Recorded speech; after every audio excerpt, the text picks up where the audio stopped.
Welcome to एग्जामेंटो के YouTube channel में आपका स्वागत है। दोस्तों, जैसा कि ऑलरेडी मैं इलेक्ट्रिकल इंजीनियरिंग का एमसीक्यू का सीरीज़ 1, 2, 3 ऑलरेडी इस यूट्यूब चैनल पे अपलोड कर चुका हूं और आप लोग शायद उसको देखे भी होंगे। उसमें मैंने बहुत सारा क्वेश्चन का डिस्कस किया है जो कि कॉम्पिटिटिव एग्ज़ाम के लिए जो भी है, जेई, इलेक्ट्रिकल या इलेक्ट्रीशियन लेवल का जितना भी एग्ज़ाम है, ऐसा नहीं कि पीजीसीआईएल, किसी भी लेवल का एग्ज़ाम हो, जैसे एसएससी जेई हो गया, डीएमआरसी हो गया, एलएमआरसी हो गया, पीजीसीआईएल हो गया, स्टेट जेई हो गया, सब के लिए ये वैलिड है। और ये जो क्वेश्चन है हर एग्ज़ाम में आता है क्वेश्चन, ठीक है। बस आपको कंसेप्ट पता होना चाहिए, कितना टाइप का क्वेश्चन आ सकता है वो पता होना चाहिए, तो आपके लिए बहुत ज़्यादा बेनिफिशियल होने वाला है। बस आप लोग इस वीडियो को स्किप मत कीजिए 1 बाय 1 करके, क्योंकि मैं एक्सप्लेनेशन भी दे रहा हूँ 1 बाय 1 करके। ऐसा नहीं कि सिर्फ क्वेश्चन और आंसर बता रहा हूँ, उससे रिलेटेड जो भी इन्फॉर्मेशन है वो मैं शेयर करता हूँ। और इसमें बहुत सारा न्यूमेरिकल क्वेश्चंस भी हैं, तो न्यूमेरिकल को मैं ऑलरेडी 1 बाय 1 करके सॉल्यूशन भी प्रोवाइड करवा रहा हूँ। बस आप लोग इसको देखिए ध्यान से, ठीक है। तो एक आपको आइडिया भी लगेगा कि किसी भी क्वेश्चन का अप्रोच हम किस तरह करते हैं,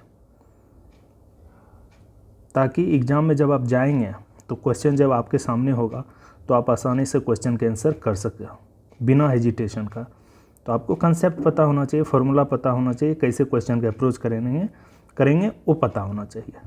तो आप लोग से रिक्वेस्ट है कि आप लोग मेरे इस यूट्यूब चैनल को सब्सक्राइब कर लीजिए, लाइक कर दीजिए और अपने दोस्त को भी शेयर कीजिए जो भी जेई, इलेक्ट्रिकल या इलेक्ट्रीशियन लेवल का तैयारी कर रहा है, चाहे किसी भी एग्ज़ाम से रिलेटेड हो। तो आज का सीरीज़ का ये चौथा सीरीज़ है एमसीक्यू का। 41 क्वेश्चन नंबर डिस्कस करें, क्योंकि 40 ऑलरेडी डिस्कस कर चुका हूँ। 41 में आप देख सकते हो 2 heater wire of equal length are connected first in series, ठीक है। देखो, कोई भी वायर है इक्वल लेंथ का है, तो वायर का लेंथ इक्वल है तो रेसिस्टेंस तो सेम ही होगा ना। जैसे सपोज करो एक वायर ये है, एक वायर ये है, दोनों का लेंथ इक्वल है तो दोनों का रेसिस्टेंस सेम होगा, इसका आर होगा तो इसका भी आर होगा। तो वो फर्स्ट बोल रहा है दोनों वायर को हम सीरीज में कनेक्ट करेंगे और फिर उस दोनों वायर को पैरेलल में कनेक्ट करेंगे। The ratio of the heat generated from the series to parallel, अगर सीरीज में करेंगे तो क्या होगा, एक वायर का रेसिस्टेंस दूसरा वायर, तो आर कितना हो जाएगा, 2R हो जाएगा। अगर हम पैरेलल में करेंगे तो आर दोनों वायर का क्या हो जाएगा resistance, are equivalent R/2 parallel case में, ठीक है। यहाँ तक आ गया। अब देखो, क्योंकि हीट जनरेटेड का फार्मूला होता है H = V²/R/T, ठीक है। तो अगर सीरीज के केस में अगर करेंगे तो R के जगह पे क्या रखेंगे, 2R, तो इसको मान लेते हैं H1 heat generated in when, जब सीरीज में कनेक्टेड होगा तो H1 हीट जनरेट करेगा। तो V², क्योंकि वोल्टेज दोनों का सेम ही होगा, R क्या है 2R × T, यहाँ तक आ गया। H2 करेंगे, H2 हीट जनरेटेड जब दोनों वायर को हम पैरेलल में कनेक्ट करेंगे तो V²/R के जगह क्या लिखेंगे, पैरेलल केस में R/2 × T। तो यहाँ पे ये 2 ऊपर जाएगा, 2V²T/R, यहाँ तक आ गया। अब दोनों का क्या बोल रहा है, रेशियो, यानी H1/H2, यही है ना रेशियो। H1 क्या है, V²/2R × T, यानी T ऊपर में होगा, बाय H2 की जगह पर क्या हो जाएगा, 2V²T/R, यही है ना। जब इसको करेंगे आप लोग तो क्या हो जाएगा, V²T कैंसिल हो जाएगा, R भी कैंसिल हो जाएगा, ये 2 जो है नीचे आ जाएगा तो 1/4 के रेशियो में आएगा। तो क्या हो जाएगा आंसर, 1/4 के रेशियो में। तो आपका सही आंसर क्या होगा, ऑप्शन 2। इस तरह से इस क्वेश्चन का आप आंसर कर सकते हो बहुत ही सिंपल वे में। नेक्स्ट क्वेश्चन है 42। When a current in a coil is increase from 2 ampere to 4 ampere, पहले 2 एम्पियर था अब 4 एम्पियर हो गया, कितना सेकेंड लगा, 0.05 सेकेंड। तो EMF induced in the coil is 8 volt, कितना EMF इंड्यूस्ड हो रहा है कॉइल में, 8 volt. The self inductance of the coil का सेल्फ इंडक्टेंस क्या है।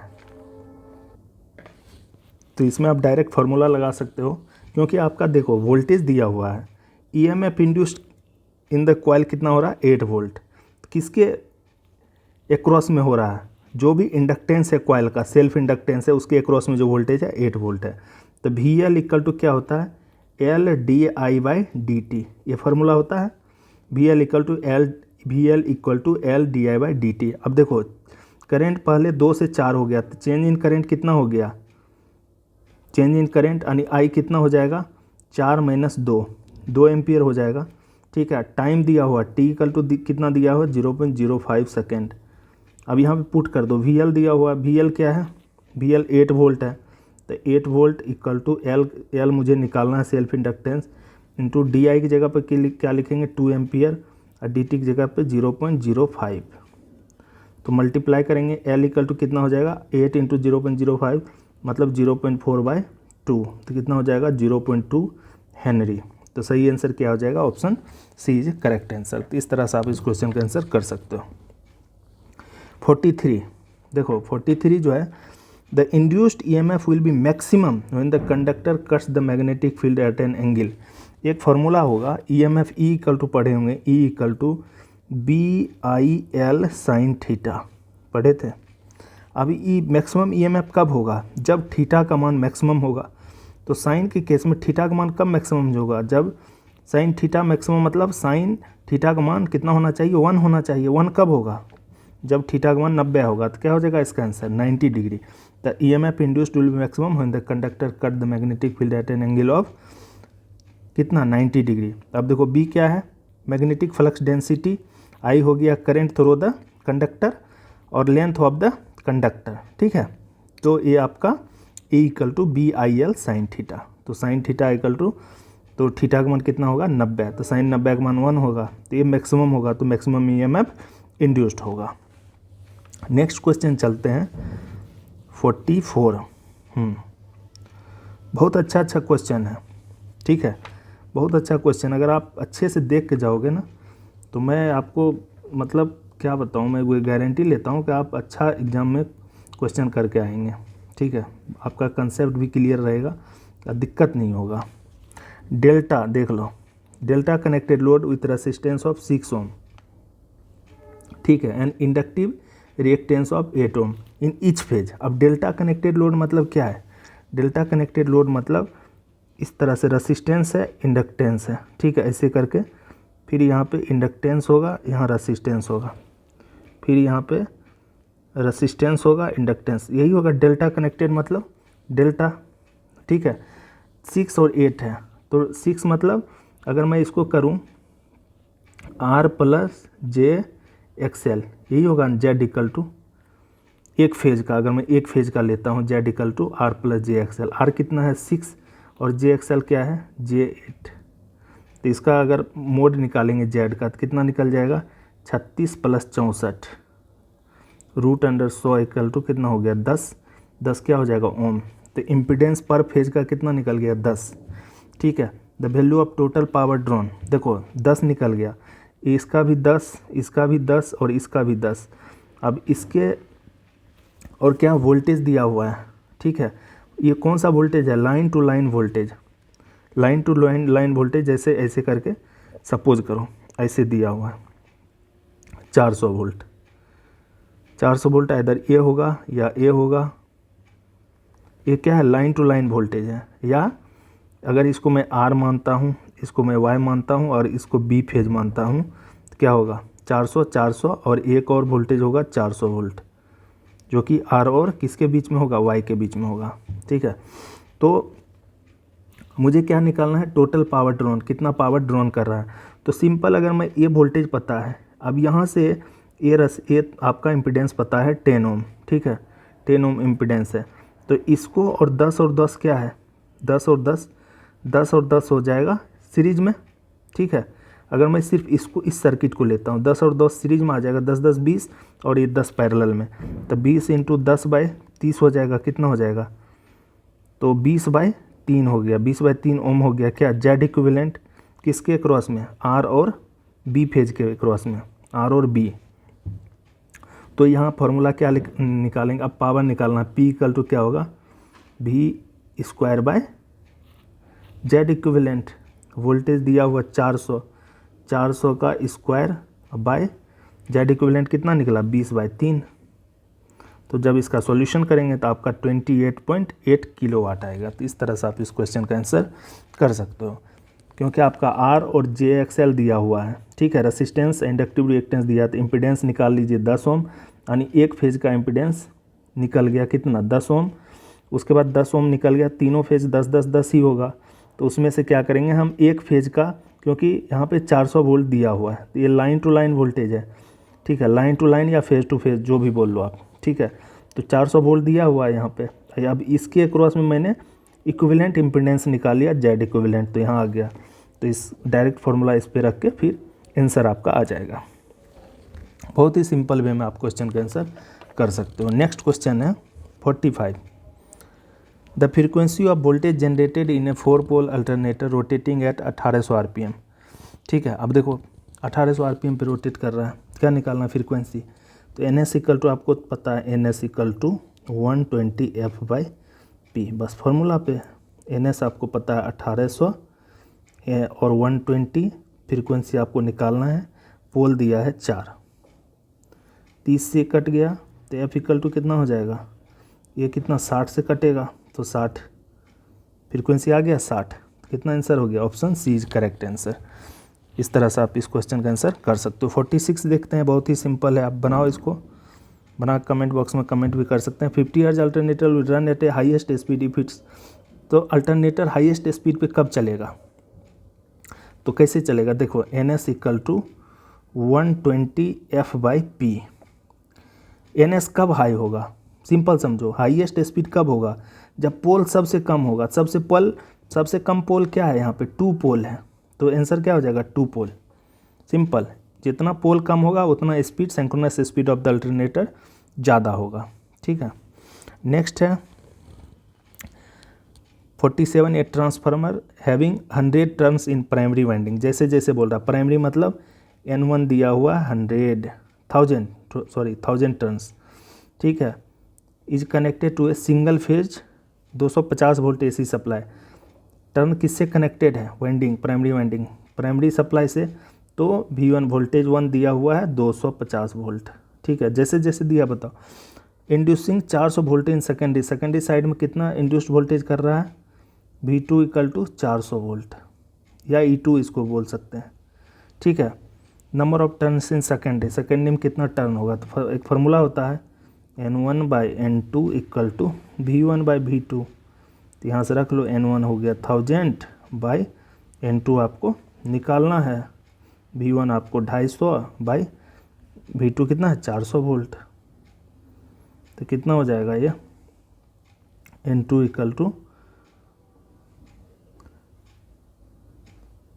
टू कितना हो जाएगा, ये 4 से कटेगा, 4 चौक 1600, तो 1600 टर्न किस में हो जाएगा, सेकेंडरी में।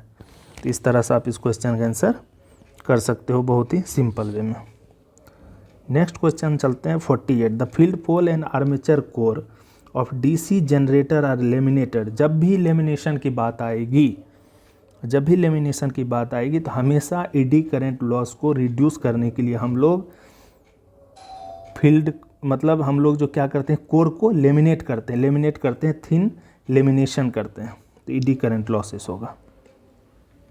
Which one of the following method gives voltage regulation higher than actual value of alternator? बहुत इंपॉर्टेंट क्वेश्चन है, बहुत बार एग्जाम में आया हुआ है, ठीक है, बहुत सारे एग्जाम में आपका एक क्वेश्चन मिल जाएगा। तो इसमें बोल रहा है, इसमें से जैसे 0 पावर फैक्टर मेथड होता है, मैग्नेटोमोटिव फोर्स मेथड हो गया, EMF method, American standard association method, ठीक है। तो which one of the following method gives voltage regulation higher than actual value, the EMF methods, ठीक है, electromotive force method. 50। If the speed of DC shunt motor is increase above the rated speed then the counter, देखो हमेशा जो क्या होता है, DC shunt motor का speed क्या होगा, if the speed of DC shunt motor increase above the rated speed then the counter EMF क्या होगा, काउंटर EMF जो होगा, काउंटर EMF या बैक EMF हमेशा अनचेंज्ड होगा, रिमेन अनचेंज्ड मतलब कांस्टेंट ही होगा। Open current test in a transformer, देखो ओपन करेंट नहीं, यहाँ पे होगा ओपन टेस्ट, ठीक है, ओपन करेंट टेस्ट भी लिख सकते हो। Open current test in transformer gives, open test क्यों करते हैं ट्रांसफार्मर में, ओपन टेस्ट ट्रांसफार्मर में हम लोग करते हैं to find out the iron loss. Iron loss हो गया, तो आयरन लॉस में क्या क्या होता है, आयरन लॉस या मैग्नेटिक लॉस, और उसके बाद हाइस्ट्रेसिस लॉसेस, एडी करंट लॉसेस, ये सब क्या है, ये सब कोर लॉसेस है। ठीक है, कोर लॉसेस। इसका सही आंसर क्या हो जाएगा, ऑप्शन ए। और शॉर्ट सर्किट टेस्ट हम लोग जो फाइंड आउट करते हैं कॉपर लॉस निकालने के लिए। Mechanical power develop in A DC motor. देखो मैकेनिकल पावर डेवलप जो डीसी मोटर में पूछेगा, जो भी मैकेनिकल पावर डेवलप होता है तो कहाँ पे होगा, वो होता है आर्मेचर करंट और काउंटर ईएमएफ का मल्टीपल, मतलब mechanical power P mechanical equal to E B into I A. ठीक है, बैक ईएमएफ या counter EMF into armature current. ठीक है, ये हो गया mechanical power of the DC motors. 53. An electric train employing DC series motor is running at a fixed speed. When the sudden drop in voltage of the supply take place, then this result in, तो क्या होगा, देखो जब भी electric train जो है DC series motor में, जो इलेक्ट्रिक ट्रेन होता है उसमें डीसी सीरीज मोटर लगा रहता है, वो फिक्स स्पीड पे चल रहा है। When a sudden drop in voltage, मतलब सडनली क्या होगा, सप्लाई वोल्टेज ड्रॉप कर गया तो क्या इफेक्ट होगा, तो इफेक्ट क्या होगा इसका कि पहले क्या होगा, स्पीड क्या करेगा, बढ़ेगा, स्पीड बढ़ेगा, उसके बाद करंट क्या होगा, घटेगा। तो rise in speed and drop in current. Next question, ये 220 volt DC shunt motor is running at 500 RPM. ठीक है, when armature current is 50 ampere, the value of armature resistance is 0.2 ohm, the speed of the motor at double torque will be. जब double torque होगा तब speed of the motor क्या होगा, इसका answer करना है। बहुत अच्छा क्वेश्चन है और कंसेप्चुअल क्वेश्चन है। ठीक है, देखो शंट मोटर है, ठीक है, और यहाँ पे स्पीड ऑफ मोटर है डबल टॉर्क, टॉर्क को क्या बोल रहा है, डबल कर रहे हैं। तो इस क्वेश्चन को समझो आप कैसे बनाते हैं, मैं यहाँ पे बना रहा हूँ, आप देखो। ठीक है, तो पहले आपको पता होना चाहिए कि डीसी शंट मोटर है, कितना वोल्ट है, 220 वोल्ट, रनिंग एट 500 आरपीएम, तो स्पीड N1 दिया हुआ है 500 आरपीएम। ठीक है, और यहाँ पे क्या निकालना, पहले बैक ईएमएफ निकाल लेते हैं किसका, डीसी शंट मोटर का, EB1। EB1 इक्वल टू क्या होगा, 220 वोल्ट माइनस, आइए आर्मेचर करंट कितना है 50 इंटू आर्मेचर रेजिस्टेंस 0.2, यही होता है ना। तो यहाँ से 210 वोल्ट निकल गया, कितना, बैक ईएमएफ। ठीक है, बैक ईएमएफ कितना पे, जब 220 वोल्ट का सप्लाई होगा 500 आरपीएम N1। ठीक है, अब देखो क्या बोल रहा है कि the speed of the motor at double torque. ठीक है, टॉर्क डबल हो रहा है, तो पहले टॉर्क जो होता है डीसी शंट मोटर का directly proportional to armature current होता है। अब डबल टॉर्क होगा, सपोज करो डबल टॉर्क होगा, 2T होगा, तो इसका मतलब आर्मेचर करंट भी 2IA होगा ना। 2IA मतलब आर्मेचर करंट कितना हो जाएगा, IA2। जब डबल टॉर्क होगा IA2 क्या हो जाएगा, 2IA, यही होगा ना। तो 2 इंटू IA की जगह कितना है, 50 एम्पियर, तो कितना हो जाएगा 100 एम्पियर, यानी आर्मेचर करंट कितना हो जाएगा 100 एम्पियर। तो बैक ईएमएफ कितना होगा 100 एम्पियर पे, EB2 220 वोल्ट सप्लाई है माइनस, अब 100 एम्पियर हो गया, और आर्मेचर रेजिस्टेंस 0.2 ही रहेगा, तो कितना हो जाएगा 200 वोल्ट। यहाँ तक आ गए, EB2 निकल गया, EB1। अब देखो फार्मूला होता है, यहाँ लिख देता हूँ, थोड़ा स्पेस कम रहता है ना, इसलिए थोड़ा दिक्कत हो जाती है। ठीक है, अब देखो EB1 by EB2 equal to N1 by N2। अब देखो EB आपको ये कहाँ से आया, अब देखो EB इक्वल टू क्या होता है, P5N by 60 into Z by A। आप यहाँ पे ये कर सकते हो, EB is directly proportional to N। ठीक है, तो वही किया, EB1 by EB2 equal to N1 by N2। EB1 दिया हुआ है 210 निकाले थे, EB2 कितना है 200, स्पीड N1 दिया हुआ 500 आरपीएम, यहाँ देख सकते हो। अब बाई N2 कितना निकालना है मुझे, तो यहाँ से N2 जब निकालेंगे तो 476 आरपीएम निकलेगा। समझ गए, आ गया आंसर बहुत आसानी से, बस कंसेप्ट पता होना चाहिए। एक बार कंसेप्ट क्लियर है तो आप क्वेश्चन का आंसर आसानी से कर सकते हो। ठीक है, बिना किसी टेंशन का। नेक्स्ट क्वेश्चन है 10 kVA ट्रांसफार्मर का क्वेश्चन है, बहुत अच्छा क्वेश्चन है। ठीक है, 50 हर्ट्ज ट्रांसफार्मर, सो 340 वाट का कितना शॉर्ट सर्किट टेस्ट और 168 watt in open circuit test. Efficiency at full load निकालना है, पावर फैक्टर दिया हुआ। देखो फार्मूला पढ़ ले इफ़िशेंसी निकालने का। इफ़िशेंसी निकालने का फार्मूला क्या होता है, KVA इंटू कॉस फाई, अब लिख लो, by KVA into cos phi plus iron loss PI plus copper loss P copper. ठीक है, efficiency equal to output by क्या होता है, इनपुट। आउटपुट हो गया KVA जो दिया हुआ यहाँ 10 KVA ट्रांसफार्मर का आउटपुट है। पावर फैक्टर कितना है 0.8 और output by output plus losses. ठीक है, अब देखो KVA कितना दिया हुआ 10 KVA, कॉस फाई कितना है 0.8 बाय 10 इंटू 0.8 प्लस, अब देखो 10 KVA में है। ठीक है, 10 KVA में है तो इसको 10,000 ले सकते हैं क्योंकि यहाँ पे जो है लॉस दिया है, देखो यहाँ शॉर्ट सर्किट टेस्ट मतलब कॉपर लॉस है ना 340 और आयरन लॉस कितना है ओपन सर्किट टेस्ट में 168 वाट है ना, तो ये 168 की जगह आयरन हो जाएगा और कॉपर कितना हो जाएगा 340। और ये 10 जो है 10 KVA में है तो इसको हम 1000 से मल्टीप्लाई कर सकते हैं, तो 10,000 into 8 0.8, 10,000 into 0.8 by 10,000 into 0.8 plus 168 plus 340। जब इसका सॉल्यूशन आप करेंगे तो 8,000 बाय समथिंग आएगा, 8,000 इसका करेंगे तो 8,000 बाय 8,508 आएगा, तो इसका इफ़िशेंसी लगभग आएगा 94%। ठीक है, तो 94% इसका आंसर हो जाएगा। बहुत ही सिंपल, बस फार्मूला होता है इफ़िशेंसी का, क्या होता है KVA into cos phi. Efficiency equal to क्या होता है, कितना आउटपुट हो रहा है, कितना हम इनपुट दे रहे हैं। ठीक है, तो जितना मैक्सिमम 1 के आसपास जितना रहेगा उसका मतलब वो ज़्यादा ही उतना ही इफ़िशियंट है। ठीक है, 94% इफ़िशियंट है ये मशीन। ठीक है, तो इसका सही आंसर क्या हो जाएगा 94। 56, if the number of pole in a lap wound DC generator are double. देखो लैब बाउंड है DC जनरेटर है, पोल डबल कर दिए, जनरेटेड EMF क्या होगा। आपको भी पता है कि 2 टाइप्स का वाइंडिंग होता है, एक होता है लैब, एक होता है wave.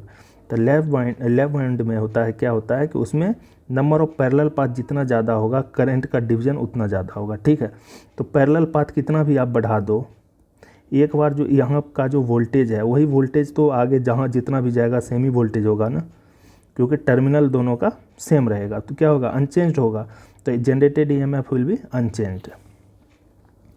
57, a DC series motor है जो linear magnetization characteristics and negligible armature resistance, the motor speed will B.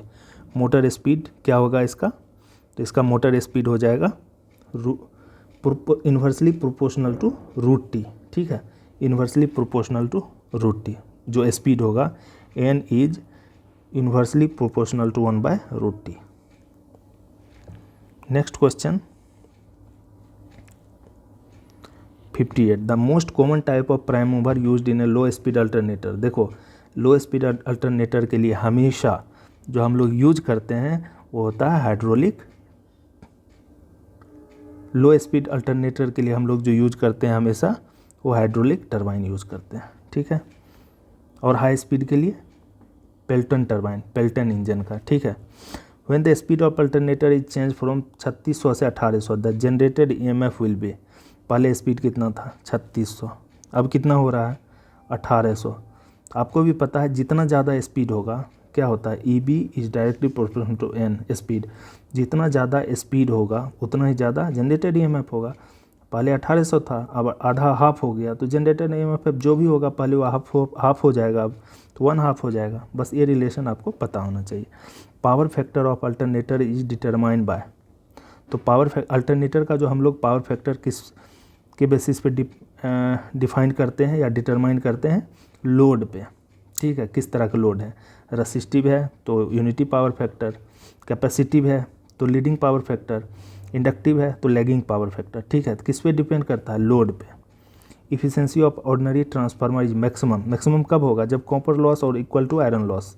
ठीक है, कॉपर लॉस और आयरन लॉस जब इक्वल हो जाएगा तो ट्रांसफार्मर का एफिशिएंसी क्या होगा, मैक्सिमम होगा, Pmax।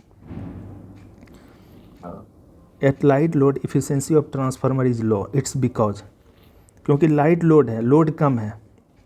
जब लोड कम रहेगा तो उस टाइम क्या होगा कि फिक्स्ड लॉस जो होता है, फिक्स्ड लॉस मतलब आयरन लॉस, वो ज़्यादा होगा क्योंकि लोड ही कम है with respect two output.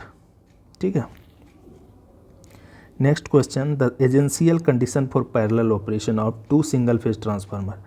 Essential condition क्या है? देखो, कंडीशन सब कुछ सही है, जैसे वोल्टेज रेशियो भी होता है, परसेंटेज इम्पीडेंस भी होता है, पोलरिटी भी होता है, लेकिन जब भी एजेंशियल कंडीशन पूछेगा ना तो उसमें पोलरिटी को देखना रहता है।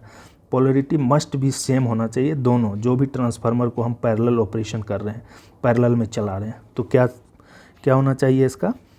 Polarity must be same. ये ट्रांसफार्मर क्या चीज़ को ट्रांसफॉर्म करता है? दोनों को, वोल्टेज और करंट को। ठीक है, वोल्टेज और करंट दोनों को। 65, which of the following connection of the three phase transformer are best suited for three phase 4 wire service. देखो, 3 फेज 4 वायर सर्विस के लिए हमेशा डेल्टा स्टार करते हैं, डेल्टा स्टार, यानी primary side delta, secondary side star. तो option इसका सही करेक्ट आंसर क्या हो जाएगा? Option C. 66, transformer are rated in KVA instead of kilowatt. क्योंकि KVA instead of kilowatt because KVA is fixed. देखो, टोटल जो ट्रांसफार्मर का लॉस होता है वो डिपेंड किस पे करता है? वोल्टेज और एम्पियर पे, वोल्ट एम्पियर पे। इसका सही ऑप्शन क्या हो जाएगा? Answer B. Transformer has negative voltage regulation when load power factor. देखो, निगेटिव वोल्टेज रेगुलेशन कब होगा? जब पावर फैक्टर क्या होता है? लीडिंग इन नेचर होता है। ठीक है, power factor leading in nature होगा तो निगेटिव वोल्टेज रेगुलेशन होगा। अगर पॉजिटिव वोल्टेज रेगुलेशन का मतलब पावर फैक्टर क्या है? लैगिंग है, और जीरो वोल्टेज रेगुलेशन का मतलब पावर फैक्टर यूनिटी है। 68, ए 4 पोल DC generator run at 1500 RPM, frequency of the current in armature winding. ठीक है, अब यहाँ से फ्रीक्वेंसी आप निकाल सकते हो ना, फ्रीक्वेंसी ही तो निकालना है। NS = 120 F/P। बस इसी फार्मूला पर आप फ्रीक्वेंसी को निकाल लेंगे। ठीक है, पहले भी एक क्वेश्चन आ चुका है, इसका ऑप्शन सी होगा। 69, the no load current in a transformer lags the supply voltage by. कितना से लैग करता है? 75 degree. Two mechanically coupled alternator deliver power at 50 और 60 respectively. The highest speed of the alternator. Highest speed कितना होगा alternator का? दो alternator है, एक 50 पे चल रहा है और एक 60 पे चल रहा है। The highest speed of the alternator कितना होगा वो निकालना है, और दोनों क्या है? मैकेनिकली कपल्ड अल्टरनेटर है, तो दोनों का बीच का मुझे स्पीड निकालना है कि हाईएस्ट स्पीड कितना होगा। बहुत ही इंटरेस्टिंग क्वेश्चन है। ठीक है, देखो, दोनों क्या है? कपल्ड है, दोनों कपल्ड है, मतलब दोनों का जो स्पीड होगा हमेशा, जो रोटर का स्पीड होगा हमेशा सेम होगा, भले दोनों का फ्रीक्वेंसी अलग अलग हो। अब पूछ रहा है कि हाईएस्ट स्पीड क्या होगा अल्टरनेटर का, तो आपको पता है NS = 120 F/P। ठीक है, तो NS किस पे डिपेंड करेगा? NS synchronous speed, NS is directly proportional to frequency, या NS डायरेक्टली प्रोपोर्शनल टू 1/पोल, पोल पे। ठीक है, अब देखो, सपोज करो कि एक मशीन 50 पे चल रहा है, तो इसका पोल कितना होगा मुझे नहीं पता, तो मैं क्या करता हूँ, एक मशीन 50 पे चलता है तो उसका पोल निकालता हूँ। ठीक है, तो इसको ऐसे कर सकते हैं, F = क्या हो जाएगा? F = NS × P/120, और स्पीड जो है सिंक्रोनस स्पीड दोनों का सेम ही रहेगा, क्योंकि दोनों क्या है? कपल्ड है। आप यहाँ पे देख सकते हो कपल्ड अल्टरनेटर है, तो दोनों का जो रोटर का स्पीड होगा हमेशा सेम ही होगा। तो F = NS × P/120, तो P1 मतलब पहला का पोल मान लेते हैं P1, ठीक है, 50 वाले का, और दूसरा का F1 मान लेते हैं, इसका 50 का, तो 50 इसको अगर करेंगे और फिर इसको F2 = क्या हो जाएगा? NS × पोल 2 कितना है? /120। ठीक है, अब देखो F1/F2 करेंगे, F1/F2 तो करेंगे कितना होगा? 50/60, क्योंकि फ्रीक्वेंसी 50 है, दूसरे का 60 है, = NS × P1/120 × 120/NS × P2, यही है ना? तो ये कट गया NS, तो क्या हो गया? P1/P2 = 5/6 का रेशियो में आ गया। अब आपको पता है कि यहाँ पे पोल 5/6 मतलब 5 पोल रहेगा क्या? तो हमेशा पोल जो होता है हमेशा क्या होता है, मोनोपोल में एग्जिस्ट नहीं करता। पोल हमेशा अगर एक नॉर्थ एक एन रहेगा तो एक south, north pole south pole, 2 pole रहता है कम्बिनेशन। तो इसमें 2 से मल्टीप्लाई कर सकते हैं दोनों में, तो 10/12। कोई दिक्कत? 2 कट गया तो 1 ही आया, तो 10 और 12। तो पोल 1 कितना है? जो 50 पे चल रहा है उसका पोल 10 है, तो जो 60 पे चल रहा है उसका पोल कितना है? 12 है। 12 पोल है। तो अगर स्पीड निकालूं, पॉसिबल स्पीड, तो क्या होगा? n = 120, f क्या है? 50। अब पोल कितना है पहले केस में? 10, तो 600 RPM। अगर दूसरा स्पीड निकालूं, n = 120 इंटू पोल कितना है, फ्रीक्वेंसी कितना है? 60, और पोल कितना है? 12, 12 पंचे 60, 600 RPM। तो दोनों के केस में क्या हुआ? स्पीड सेम आया। तो वही बोल रहा है highest speed of the alternator दोनों केस में क्या होगा? 600 RPM होगा। तो इस तरह से आप इस क्वेश्चन का आंसर कर सकते हो। बहुत ही इंटरेस्टिंग क्वेश्चन है, ठीक है। तो आंसर क्या होगा इसका? 600 RPM, exact answer. 71, the heat run test of transformer without its loading is perform, ठीक है। विदाउट इट्स लोडिंग, बिना लोड पे हम चला रहे हैं तो क्या होगा? उसको बोलेंगे हम संपनर टेस्ट। और संपनर टेस्ट हमेशा किस में होता है? ट्रांसफार्मर में होता है, विदाउट लोड पे चलाते हैं। और एक होता है स्विनबर्न टेस्ट, जो कि मोटर के केस में हम उसको जब फुल लोड पे चलाते हैं, ठीक है। तो इसका क्या होगा? संपनर टेस्ट। नेक्स्ट क्वेश्चन है 72। 72 में, for a DC series motor the which of the following expression is correct assuming torque versus armature current. तो torque is directly proportional to FI है, ये होगा option B is correct answer. FI क्या हो गया? Air gap flux.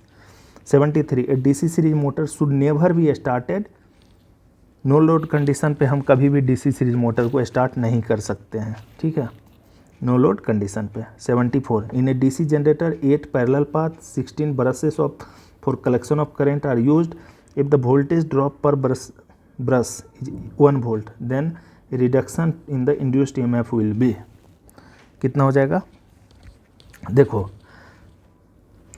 पर voltage drop कितना हो रहा? पर ब्रश 1 वोल्ट हो रहा, ठीक है। और यहाँ पे DC जनरेटर है, then reduction in the induced EMF will be. जो ब्रश का मैक्सिमम वोल्टेज ड्रॉप होता है कितना होता है? 2 ही ब्रश तो यूज करते हैं, तो मैक्सिमम कितना वोल्टेज ड्रॉप हो जाएगा? 2 वोल्ट होगा। सही आंसर क्या हो जाएगा इसका? 74 का ऑप्शन ए। तो इस तरह से आप इस क्वेश्चन का आंसर कर सकते हो। 75, the input impedance of common base transistor. Common base transistor का इनपुट इम्पिडेंस क्या होता है? जो कॉमन बेस ट्रांजिस्टर होता है उसका इनपुट इम्पिडेंस हमेशा क्या होता है? लो होता है, ठीक है।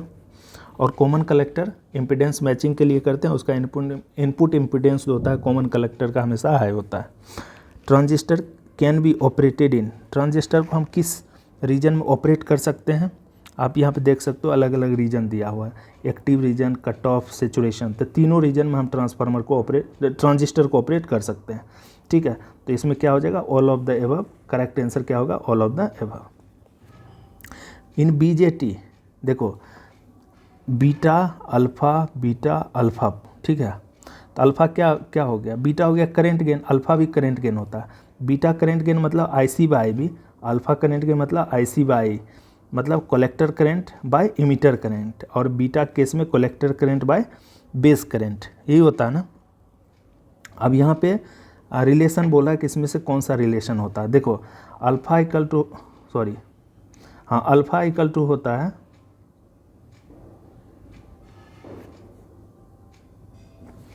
बीटा/1 + बीटा, ठीक है, ये अल्फ़ा हो गया। और बीटा इक्वल टू होता है अल्फ़ा/1 - अल्फ़ा। ये 2 रिलेशन आप याद रखो, ठीक है। तो अब यहाँ पे BJT के केस में बीटा इक्वल टू क्या होगा? बीटा इक्वल टू अल्फ़ा/1 - अल्फ़ा। तो ऑप्शन यही एक करेक्ट आंसर है, ऑप्शन सी। अगर अल्फ़ा केस में पूछता अल्फ़ा इक्वल टू बीटा/1 + बीटा, तो यहाँ पे नहीं दिया है ना, ठीक है। तो अल्फ़ा इक्वल टू बीटा/1 + बीटा, बीटा इक्वल टू अल्फ़ा/1 - अल्फ़ा, ठीक है।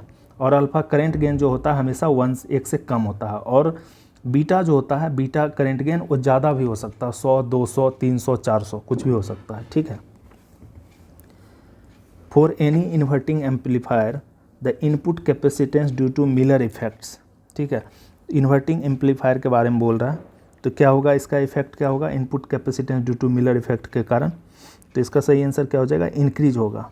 क्या होगा, इंक्रीज हो जाएगा। In an amplifier voltage shunt negative feedback is employed. जब भी हम voltage shunt negative feedback amplifier में एम्प्लॉयड करेंगे, ठीक है, तो इसका रिएक्शन क्या होगा, तो it act as a gain increaser, मतलब जो ओवरऑल गेन है सिस्टम का एम्पलीफायर को, वो क्या कर देगा, इंक्रीज कर देगा वोल्टेज गेन, ठीक है, क्योंकि वोल्टेज शंट निगेटिव फीडबैक है। The feedback in an amplifier is use to, amplifier में फीडबैक क्यों यूज करते हैं, तो हम लोग क्या करने के लिए, कंट्रोल करने के लिए, किसको, आउटपुट सिग्नल को, आउटपुट सिग्नल को कंट्रोल करने के लिए हम लोग फीडबैक का यूज करते हैं, ठीक है। तो इसका सही आंसर क्या हो जाएगा, कंट्रोल आउटपुट। अब देखो यहाँ पे, out of the following hybrid parameter of transistor which has unit of resistance.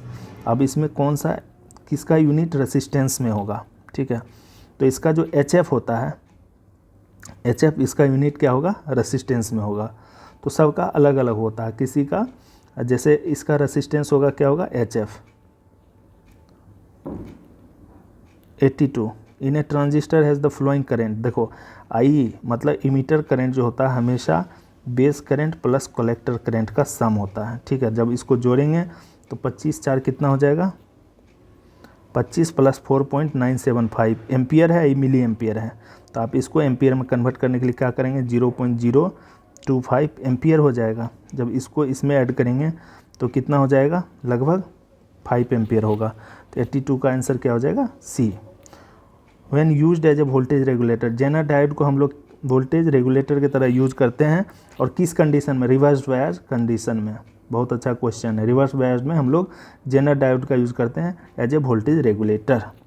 The expression for voltage gain of positive feedback amplifier, जो पॉजिटिव फीडबैक एम्पलीफायर का जो गेन होता है, तो उसको हम लोग AV = लिखते हैं A/1 - बीटा ए हो गया गेन, और बीटा हो गया फीडबैक फैक्टर।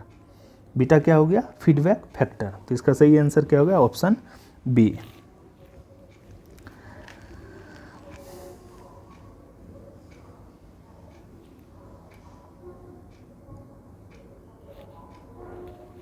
तो टोटल मैंने 84 तक क्वेश्चन किया है। अब नेक्स्ट सीरीज़ में आगे का क्वेश्चन करेंगे, क्योंकि लंबा वीडियो हो जाएगा।